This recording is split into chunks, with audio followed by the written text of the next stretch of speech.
Hello, good evening, everyone. Welcome to Photographic Society's Historical Group. It's my pleasure this evening to hand over to our chair, Gilly Read, who will introduce our two speakers. Gilly, over to you. Thank you.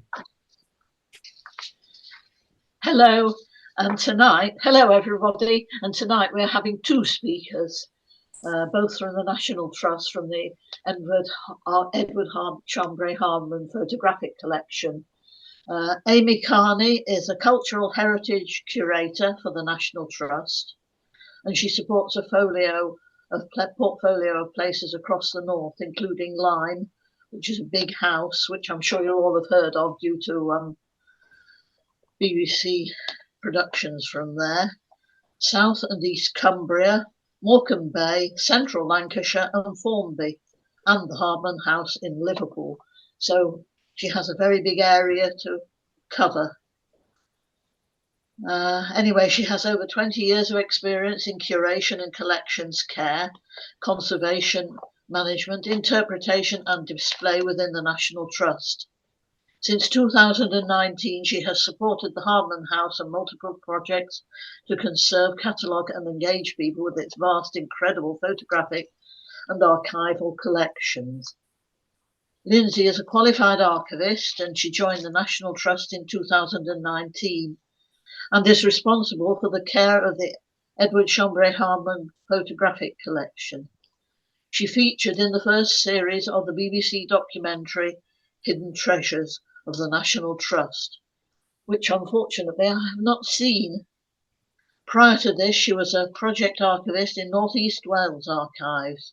That interests me because I taught in North East Wales for quite a while, where she worked on the Wellcome Trust funded project Unlocking the Asylum.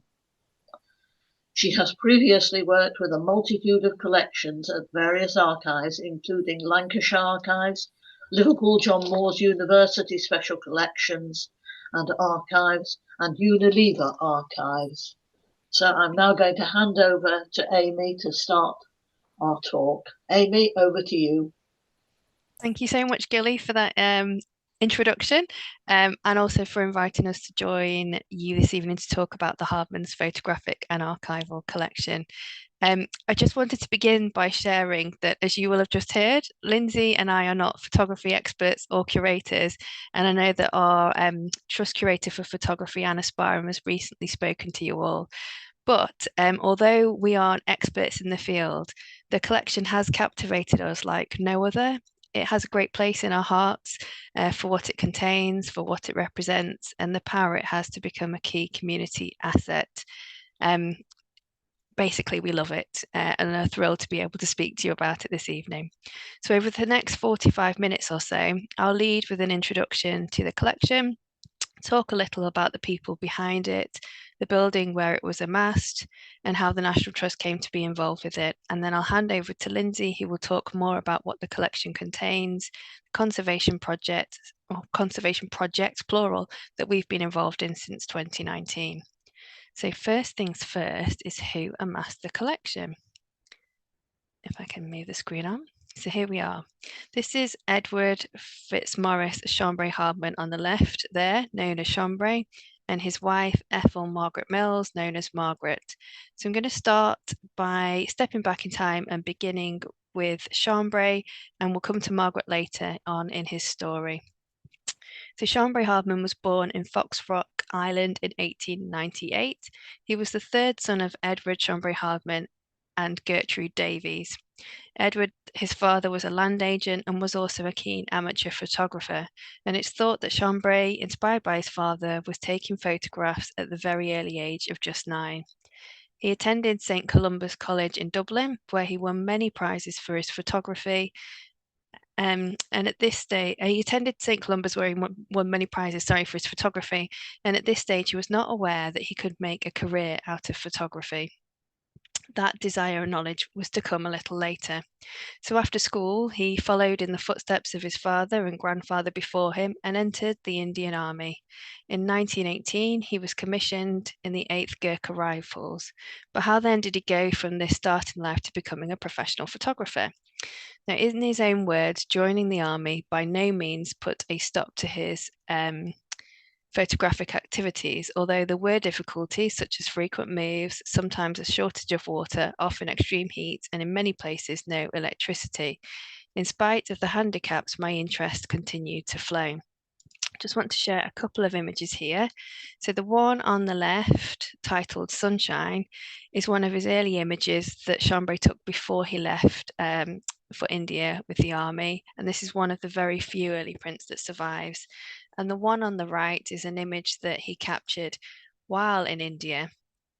He took it very early in the morning, and according to his notes, it was about 6 a.m. before the sun had risen very high, and whilst there was still some morning mist. You can see 5 people inside the tea shop, and the picture had many different titles over the years, including my favourite, The Miracle. And Chambré noted that what appears at first sight to be the performance of some mystic rite is really the serving of cups of tea to the 2 customers on the left. So he was able to capture some beautiful images whilst he was serving in India. So having spent 3 years in the Gurkha Rifles in 1922, he decided to cut short his army career, return to England to make photography, especially portraiture, his future profession. His first studio opened in March 1923 in Bold Street, Liverpool, under the name of Burrell and Hardman. So Chambré had met Kenneth Burrell in India, and they had resigned their commissions together to establish the photographic studio. They needed money, talent, and appropriate social connections to establish the studio, which is where Burrell came into his own. Hardman was new to Liverpool, but Burrell had connections and financial backing to gain entry to the middle and upper class clientele. This, when combined with Chambré's talent, helped to establish a reputation for producing prestigious works of photography, and it was recognised as the first straight portrait studio. Burrell was a silent partner, and though he left the firm in the late 1920s, his name would always be associated with it. The images you can see on the screen there on the left is a photograph of a window display at 74 Bold Street. It was on the same street as their studio, but they didn't have a window space to display images, so they temporarily used this one as a shop front to display images, as well as signs that they had at main railway stations. The other portrait is of Captain Kenneth Burrell, which Chambré took while they were serving in India together. So soon after establishing the firm, Margaret came into Chambré's life. Margaret Mills was born in West Derby, Liverpool on the 31st of March 1909. She attended the Liverpool Institute High School for Girls, and it was there that she became interested in photography. In 1926, she was awarded the school certificate of the Joint Matriculation Board, and through a friendship between the school's headmistress, Miss Ashwell, and a certain Chambré Hardman, her professional career in photography began. Margaret was employed at the studio on Bold Street until 1929, when she moved to Paisley in Scotland to work at Ritchie's Photographic Studio. In a letter of reference to the new employee, Chambré wrote, "She is energetic, most intelligent and versatile. Her personality is pleasing. We are very sorry to lose her." So the image that you can see on the screen there on the left is of Margaret posing with the studio camera at Ritchie's Photographic Studio in Paisley. Now, it's fair to say that Chambré clearly missed her, and they soon began to exchange letters. Their relationship grew from friendship to a budding romance, and they would refer to themselves in the third person using the nicknames Pearl for Margaret and Gobbles for Edward. And it's clear also that their relationship was a meeting of minds. Both were deeply passionate about photography. Letters between them reveal that in 1930, they contemplated setting up a portrait business together. Margaret suggested that a specialist studio for children might be a successful way to utilise their skills. However, that plan did not come into fruition, and the path to love was not a straight one for them. On 2 occasions, Margaret broke off the courtship, having met somebody else. And in December 1930, Margaret wrote to Chambré to tell him that she was marrying another. "It's finished," she wrote. "I'm marrying Tony." That, however, was also not to be, and eventually Chambré and Margaret were married on the 10th of August, 1932. The couple were together for the rest of their lives, united by their love, their business and their passion for photography. Their lives really did revolve around photography. It meant everything to them. By the standards of the day, their relationship could be considered somewhat unconventional. They immersed themselves in the bohemian art scene of Liverpool, and Margaret, at a time when only 11% of married women worked, became the brains and driving force of their successful photographic business. In 1938, they opened a second studio in Chester, and by 1948, the business was thriving and they were able to move their Liverpool studio to the more salubrious surroundings of Rodney Street. It became both their home and their Liverpool-based photographic studio. They retained the Chester studio until 1958, and Chambré would split his time between the two locations. They also worked beyond the studio, taking on many commercial commissions at schools, factories, advertising, street scenes, landscapes, and so on. And Lindsey will be sharing more of those images with us soon. But the other image on the screen there is called the Fairy Pathway, and is a photograph taken by Margaret before her marriage to Chambré. It demonstrates her ability to create atmosphere within an image, and the dappled light and soft foliage of the trees create a feeling of romance and the country idyll. So both Margaret and Chambré were talented photographers, and it can be difficult to distinguish between their work in the collection. It's perhaps not surprising that less is known about Margaret and her work, and is an area that we would love to be able to research further. There are some clues that we can use to tell the photographers apart, but there are two foolproof ways for us. The first is if Margaret has signed her work, as she has with these two. The left on the screen titled Hamlet, which is of Geoffrey Edwards playing Hamlet in Shakespeare's tragedy of the same name, and that on the right titled Hungaria, of a woman dressed in a Hungarian traditional costume. The other way we can definitely tell who's behind the camera is when they're taking images of each other. And here we have Chambré's famous image of Margaret as the diver on the left-hand side. And I was thrilled last week when I was in the archive to find this Margaret's album on the right there, containing a photograph of Edward in exactly the same pose in the bottom right of the screen, in the same location, and even when I looked very closely, wearing the same swimming costume. So they loved spending weekends together, indulging their love of photography, especially landscape photography, for which Chambré especially is renowned. It's just a few minutes now to think about their skill, recognition, and reputation. So two of Chambré's best known images are these. Firstly, a memory of Avignon, which he created in 1926.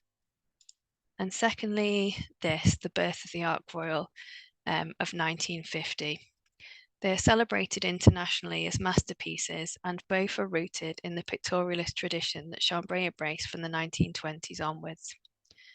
For over 50 years, Chambré exhibited his work at the London Salon of Photography, and in 1960, he was elected to become a member of the London Salon, and as a member, he pledged to work for the good of the Salon and to uphold its traditions to exhibit only that class of work in pictorial photography in which there is a distinct evidence of personal, artistic feeling and execution. As you'll know, this remains the aim of the London Salon today. Chambré also had a long and distinguished association with the Royal Photographic Society.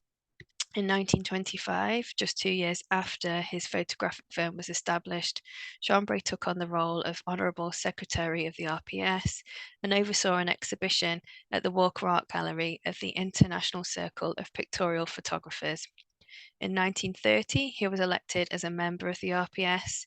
In 1933, as an associate member, and in 1935, he was admitted as a fellow.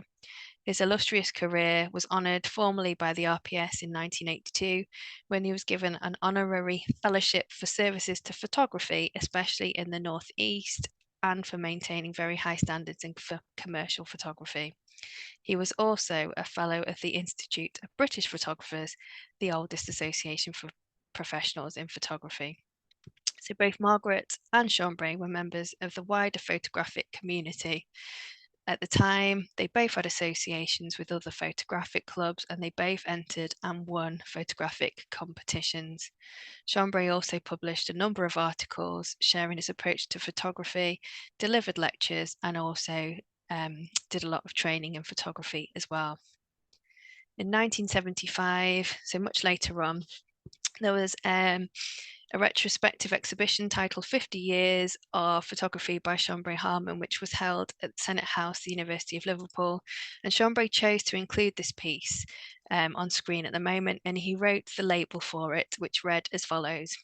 The title was Where Great Ships Are Built, and he wrote the aircraft carrier Ark Royal in Camel-Led Yard, Birkenhead, photographed from the top of Holt Hill, Higher Tranmere, about 1947. She'd just been given a white undercoat prior to her launch by the Queen Mother.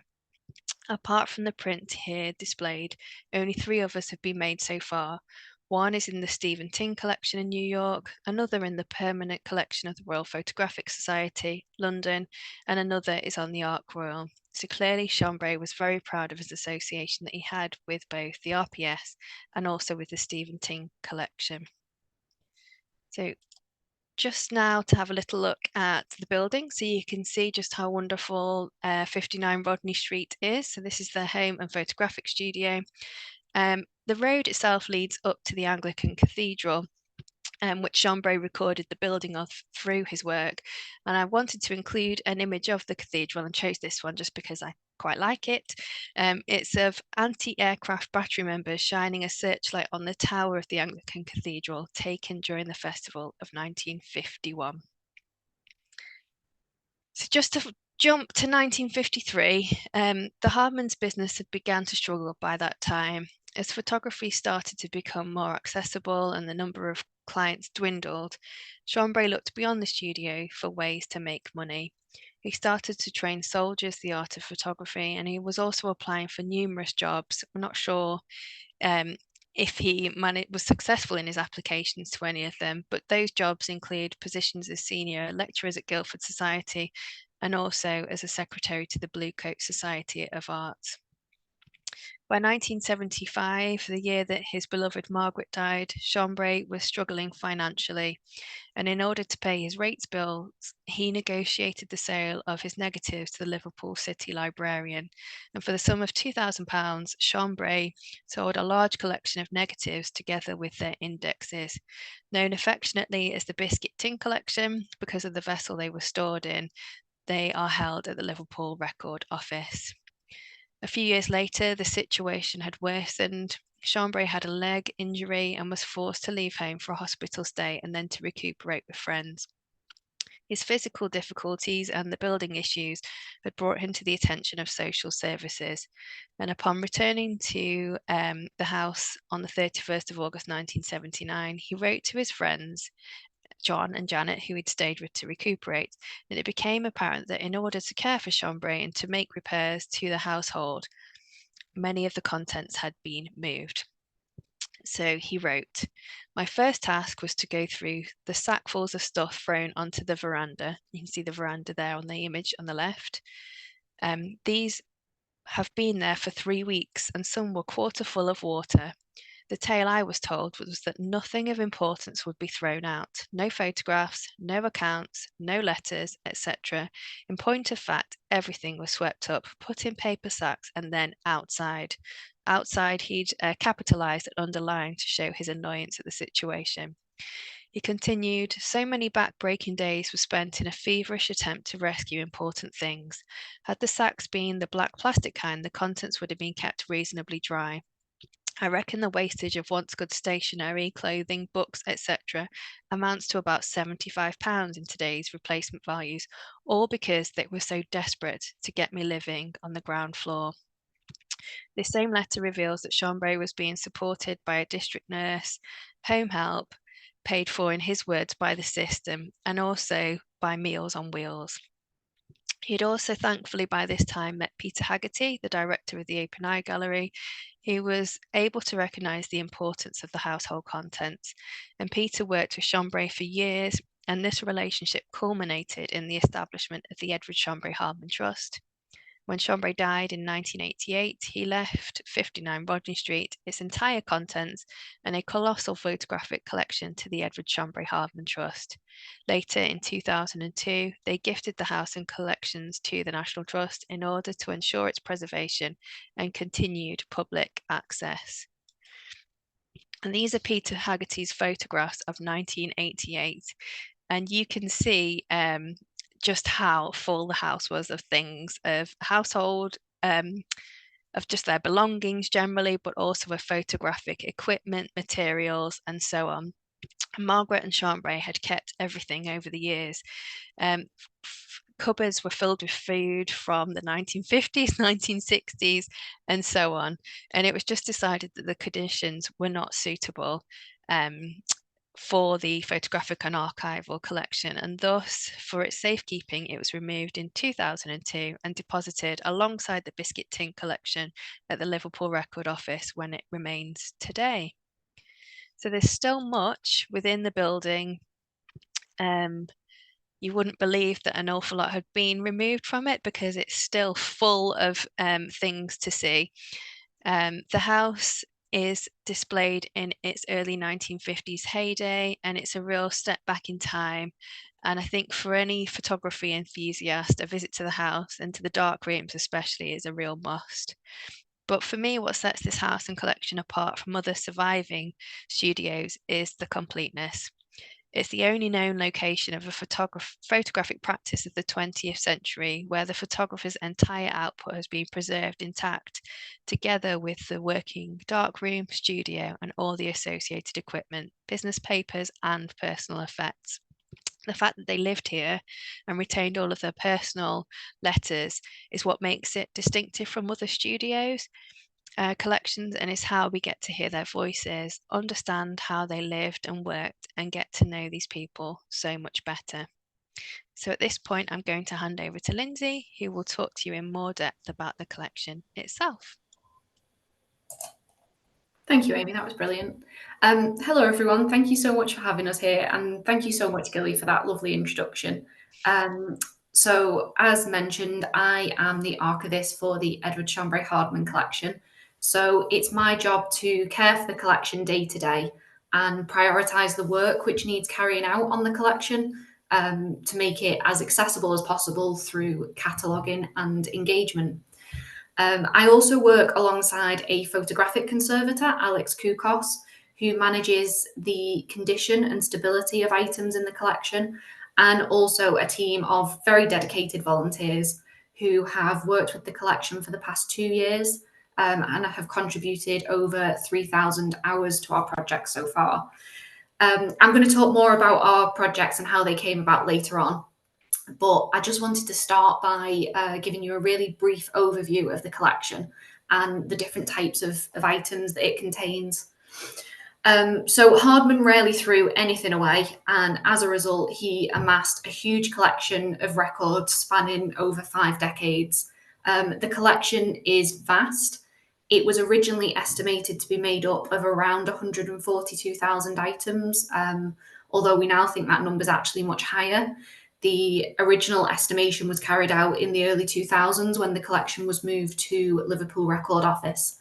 But it didn't account for multiple items. So, for example, an original studio envelope containing negatives, proofs, and paper documents was counted as one item at the time, when in fact each envelope can contain anywhere up to 30 to 50 individual items. As you would expect, a large proportion of the collection is made up of photographic materials, including loose and framed prints, both finished prints and proof prints, which contain Hardman's annotations and notes. The main type of photographic print are silver gelatin prints, and we do also have some carbon prints and some platinum prints as well.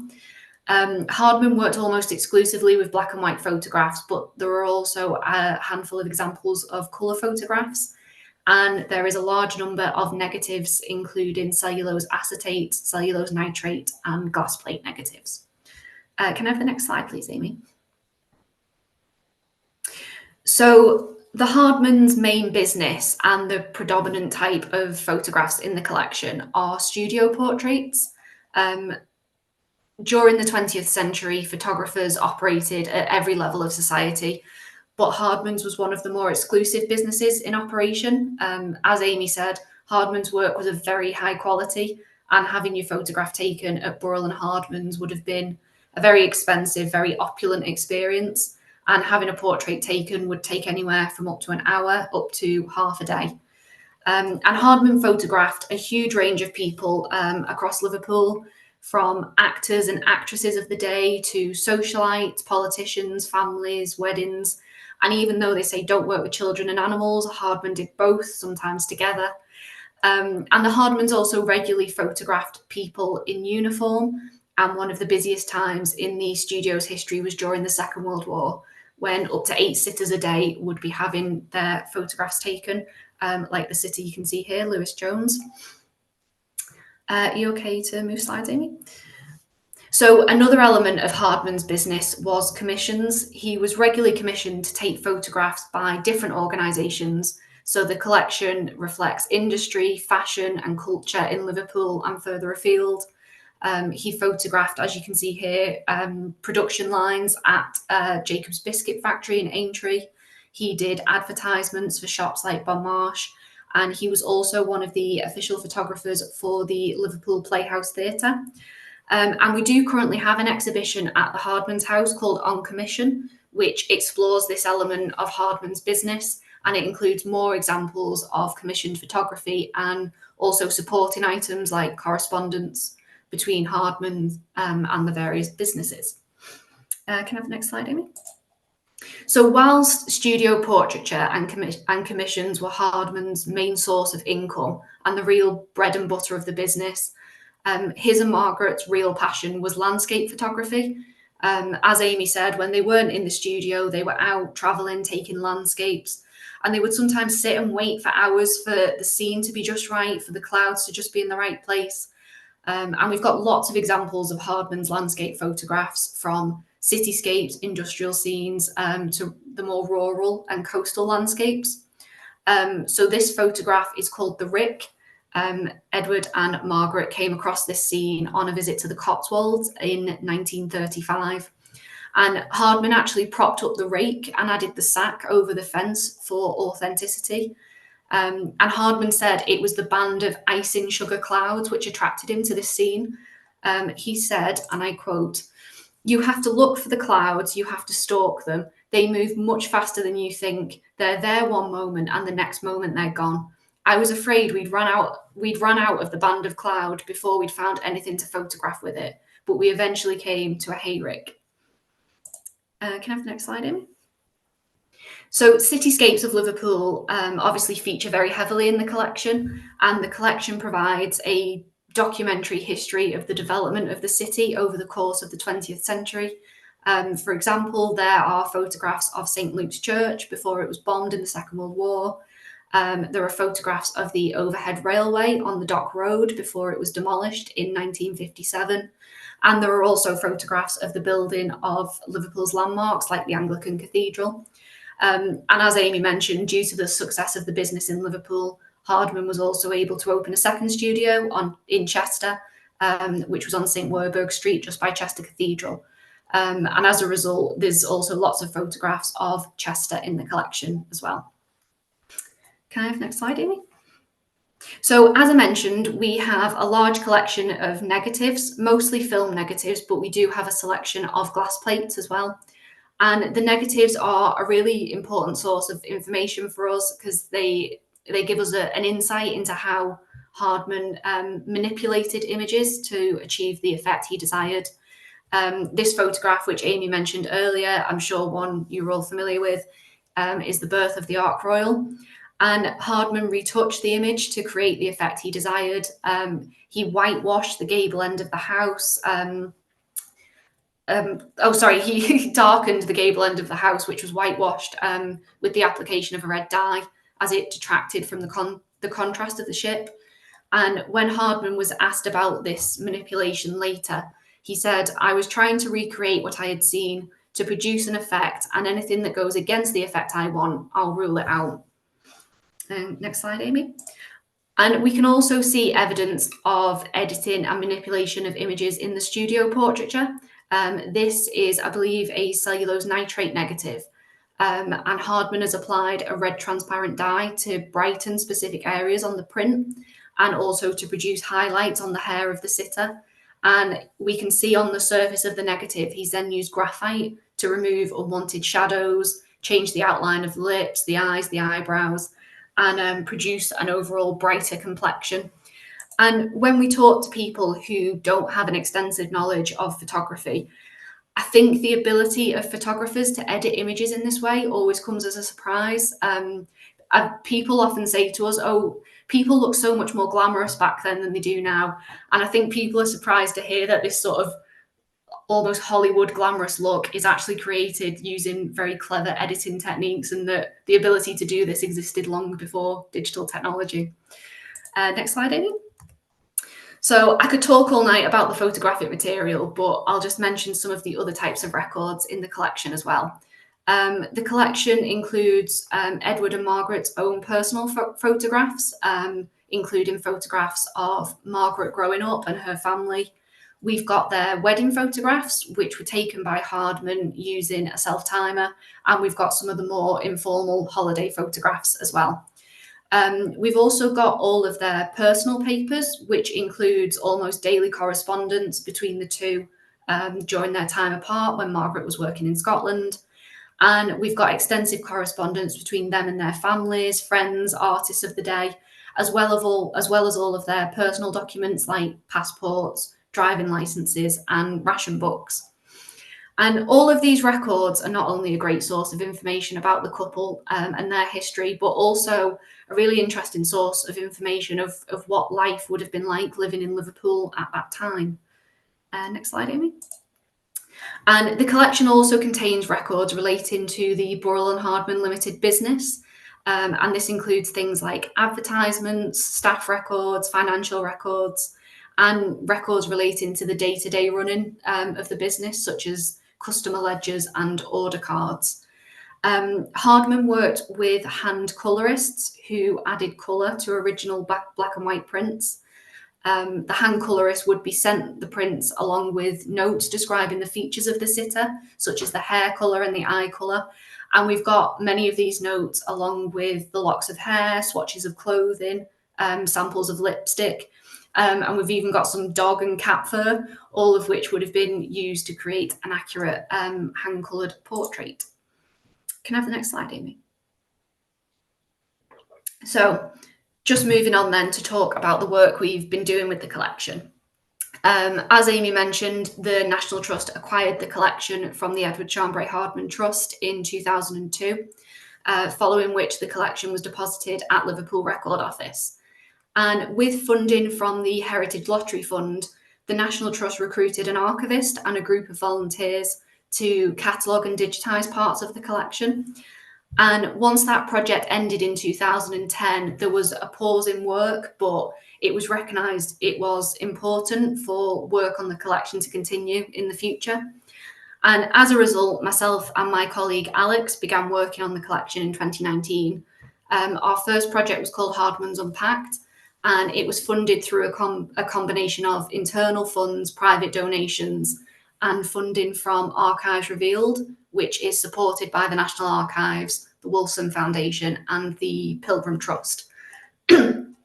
So our main aim is to make the collection as accessible as possible through cataloguing, conservation, and digitisation.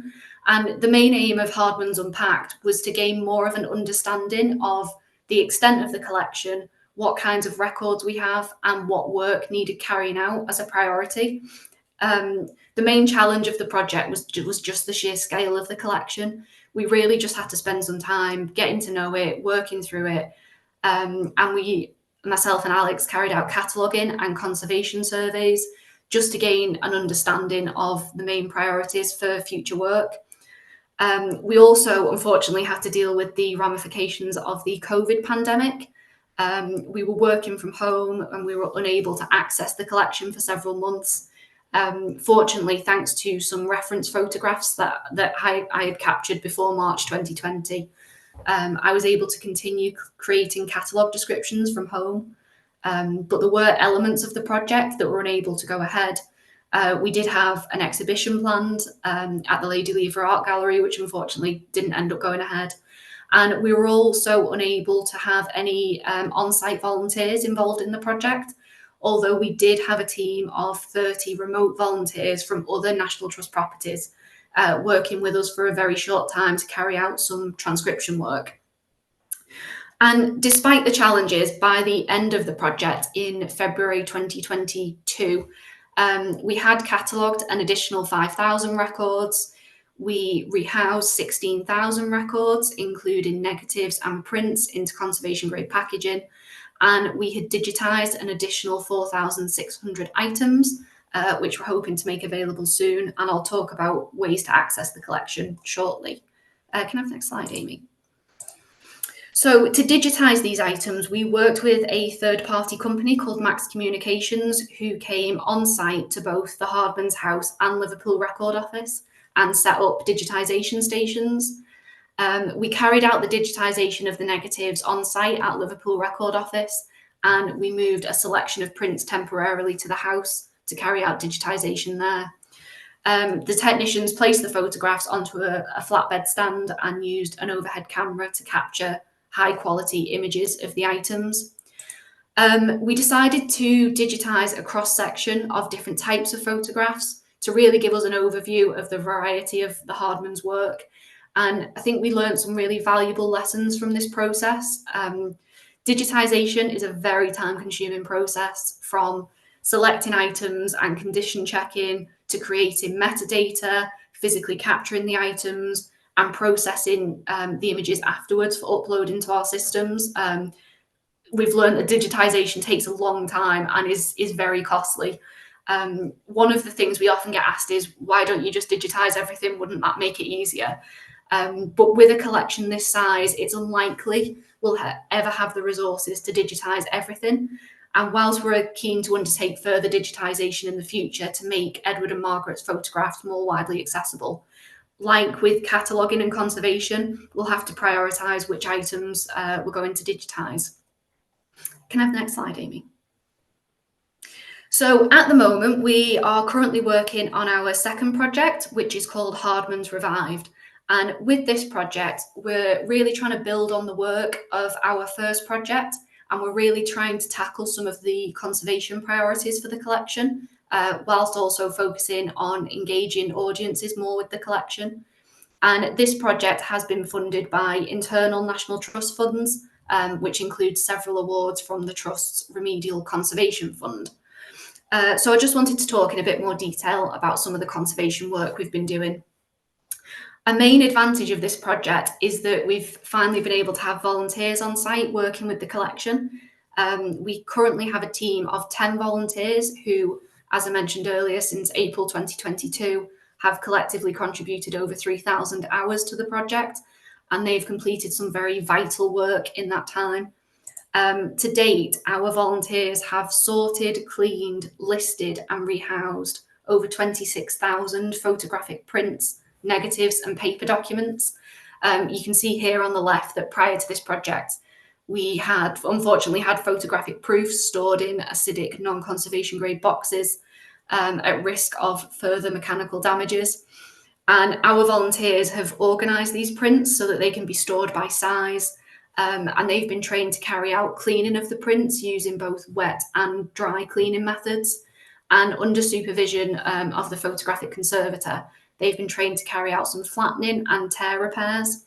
And the photographs have then been listed, so we have a better idea of how many there are and what the subjects are. And finally repackaged and rehoused into conservation grade boxes, which is such an improvement. And we're really grateful for all of our volunteers' dedication and hard work. Can I have the next slide, Amy? So, whilst our volunteers have been concentrating on the loose prints, our conservator Alex and I have been focusing on the conservation and cataloguing of several different items which have been prioritised due to their condition. When we carried out the conservation survey back in 2019, Alex discovered several hundred photographic film negatives, which due to deterioration had become sticky and fused together. And the level of deterioration meant that not only were the images inaccessible, but there was a risk that we could lose the image altogether. And at the start of the project, we were unclear what images the negatives contained.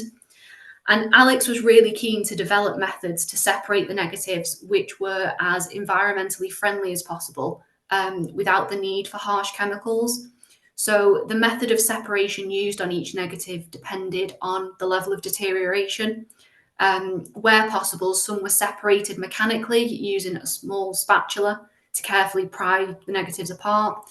In other cases, the negatives were immersed in a solution made up of deionized water and a gentle solvent. And after this was completed, the negatives were dried and rehoused into conservation grade packaging, and then they were catalogued. And some of these negatives turned out to be the only copy of these images that we had. So it was really vital that this work was carried out. And the work has helped to stabilize the negatives and improved accessibility to the images. The majority of the images turned out to be portraits, and there was a couple of landscapes in there as well. Next slide, Amy. So at the moment, we are focusing on the conservation and cataloguing of 240 prints, which were framed by the Hardmans themselves. These frames were stored at the Hardmans House for many years, and as a result, they're suffering from damages and heavy surface dirt.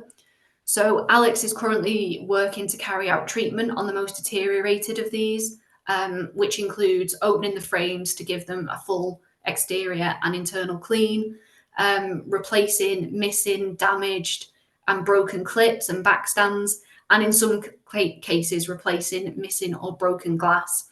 And our volunteers are going to be helping Alex and supporting with this work by carrying out some of the external and internal surface cleaning. So it's worth saying that the work we're doing is focusing on items which need the most intervention, but it represents a part of a much larger body of work that's required for this collection. And hopefully with continued support, we'll be able to continue this work into the future. We've just received further internal funding, which will extend work on the collection to September 2026. Can I have the next slide, Amy? So as well as making the collection as accessible as possible through cataloguing, conservation and digitization, our other main aim has been to raise the profile of the collection, and we've utilised lots of opportunities to do so over the last 5 years.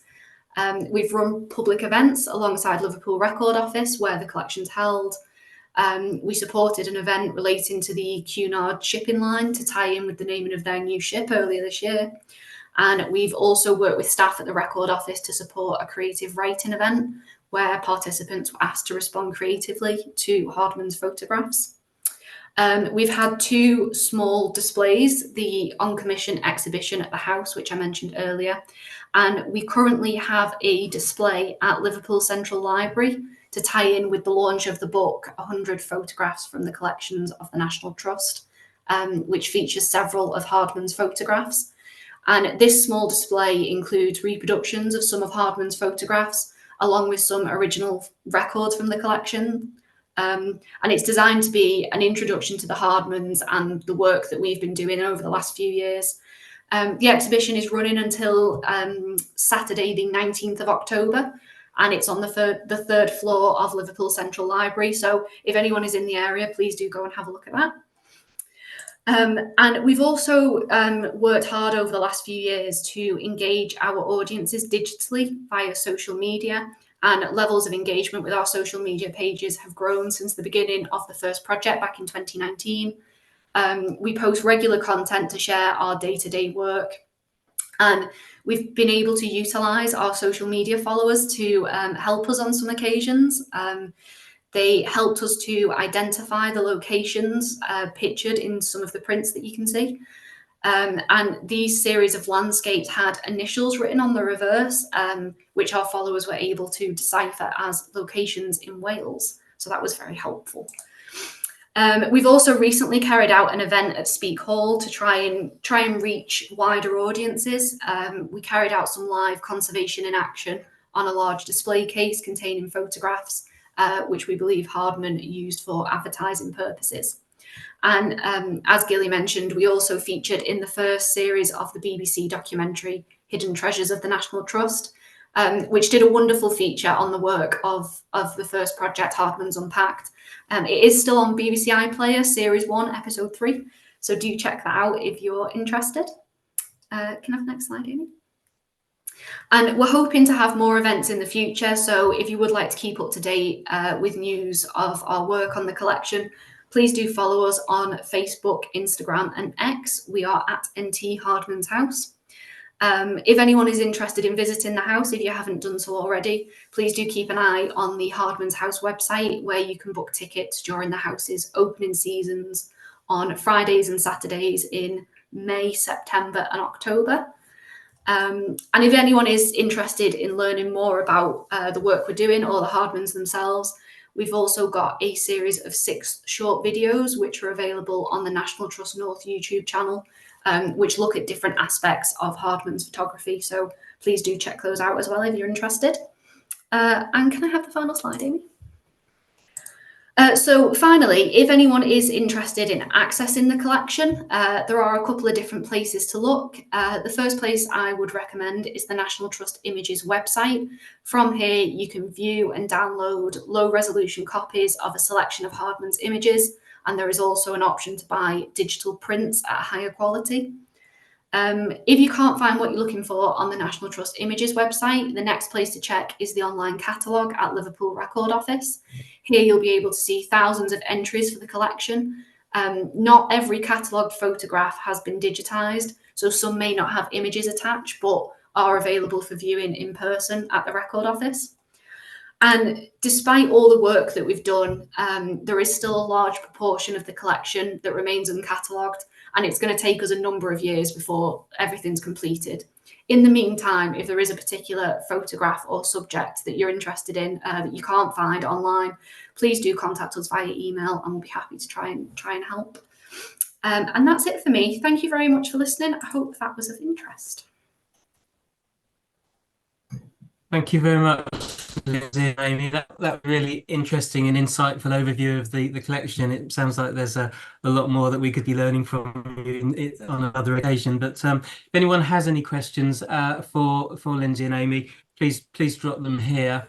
And I'll just kick off by saying, I'll ask a question really. I know some of Chambre Hardman's work, and he seems to have moved from his personal work, especially, seems to move from being very pictorialist in its output to more modernist. And I just wondered whether you'd sort of noticed that as you've gone through his work and his different approaches and styles of photography.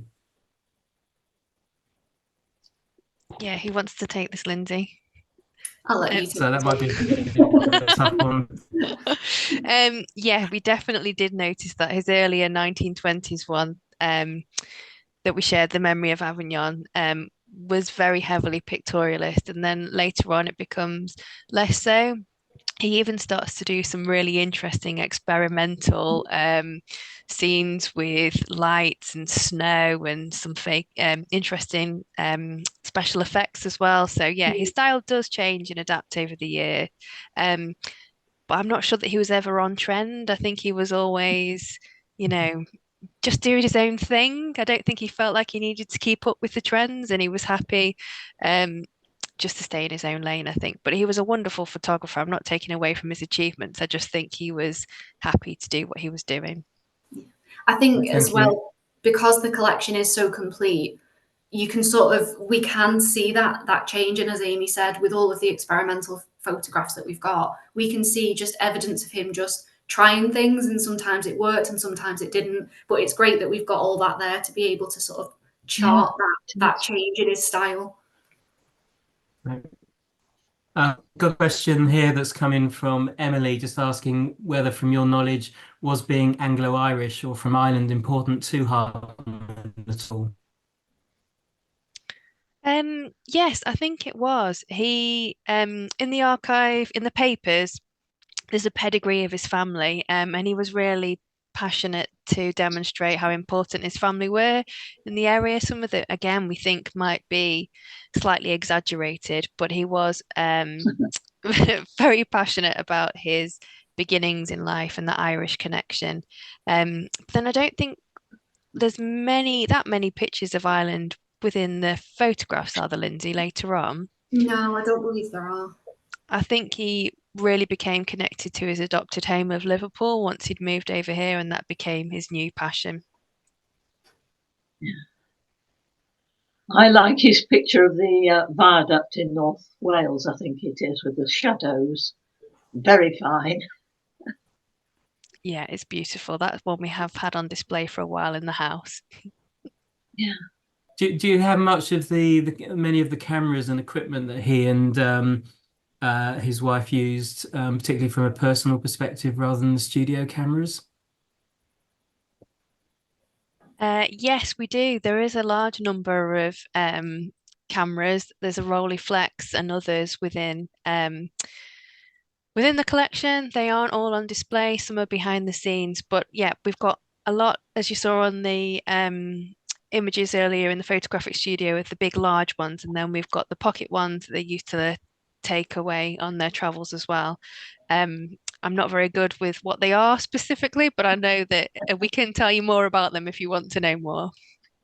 I'd just like to say thank you so much to Amy and Lindsey for giving up your early evening for sharing your knowledge. It's been a wonderful insight into the collection, and clearly there's so much more to learn about it from an audience's point of view, but also as I think as you start to unpack and look at the material. So thank you for sharing that this evening with us, and thank you, Gilly, for arranging this evening's talk for the audience. It's been appreciated, and we look forward to returning to Hardman House before too long.